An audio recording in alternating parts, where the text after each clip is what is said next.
Imagine discovering that Michigan's only venomous snake, the shy, cat-eyed eastern Massasauga rattler, is quietly dating its own cousins because we've chopped up its world with roads, parking lots, and drainage ditches. That's not a clickbait headline. It's the sobering reality revealed in a sweeping 15-year study that dropped August 18 in the Proceedings of the National Academy of Sciences. And this is where it gets controversial. Some wildlife managers argue the findings prove we need radical new corridors, while others insist the money should go to bigger, flashier species.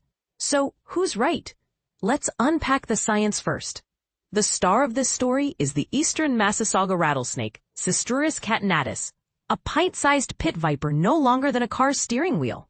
It's the only rattler found in Michigan, and it spends its days tucked into soggy wetlands, ambushing meadow voles and shrews with a quick venom injection. Cute? Maybe not to everyone. Crucial? Absolutely. Biologists call it a keystone species, meaning its presence keeps the entire wetland food web from wobbling out of balance. But here's the twist. The snake's wetland neighborhoods have been diced into tiny, disconnected islands by highways, subdivisions, and farm drainage tiles. Picture trying to find a prom date when every hallway in your school is blocked by a locked door. That's daily life for these reptiles. The result? They're mating with whoever's left next door, even if that whoever shares half their genes. Between 2009 and 2024, researchers from Michigan State University and partner agencies captured, measured, and microchipped more than 1,000 Massasaugas in Berry and Cass counties. Each snake got a full physical, length, weight, pregnancy status, and a tiny blood draw for DNA sequencing. When the team built a massive family tree from those genomes, the data told a stark story. The most inbred individuals, roughly the top 5%, were 13.5% less likely to produce any surviving offspring. Their annual survival rate also dipped by 11.6% compared to snakes with fresher family lines. Scientists call this inbreeding depression, a polite phrase for the slow-motion genetic meltdown that happens when cousins keep marrying cousins. Why should anyone outside the herpetology world care? Because Michigan actually hosts the largest, healthiest populations of eastern Massasaugas in the entire Midwest. If inbreeding is already gnawing away at the state's robust groups, smaller, more fragmented populations in Ohio, Indiana, or Illinois could be teetering on a genetic cliff. But here's the part most people miss. The snakes aren't just victims of bulldozers and asphalt. They're also victims of perception. Many residents still believe the only good rattlesnake is a dead rattlesnake.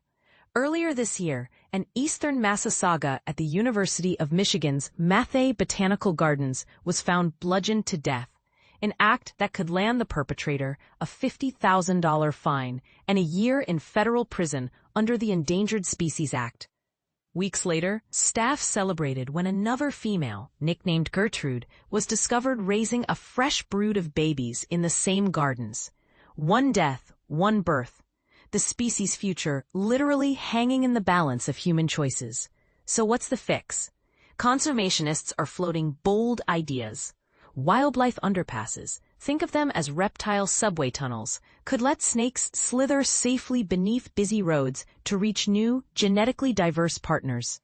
Another tactic is managed relocation, where biologists carefully move select individuals between distant wetlands, like matchmakers arranging long-distance dates. Critics, however, warn that moving snakes can spread disease or disrupt finely tuned local ecosystems.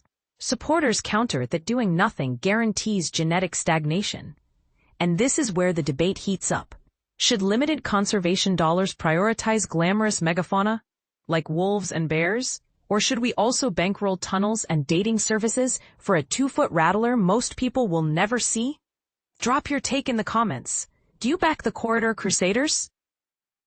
Or do you think funds are better spent elsewhere? Fast facts to keep in your back pocket.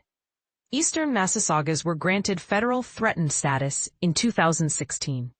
They range from New York to Missouri and north into Ontario, but Michigan holds the densest populations. Despite the venom, these snakes are shy homebodies. Bites are extremely rare and almost always occur when someone tries to handle or harass the animal. Their diet centers on small mammals, though they'll occasionally snack on frogs, baby birds, or other snakes.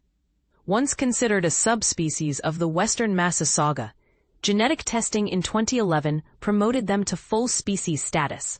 Bottom line, Michigan's wetlands are quietly losing genetic diversity one slither at a time. Whether you view the eastern Massasauga as a misunderstood neighbor or a cold-blooded menace, its shrinking gene pool is a flashing red warning light for the health of entire ecosystems. The next move? Build bridges, relocate snakes, or reprioritize funding belongs to us. What would you do?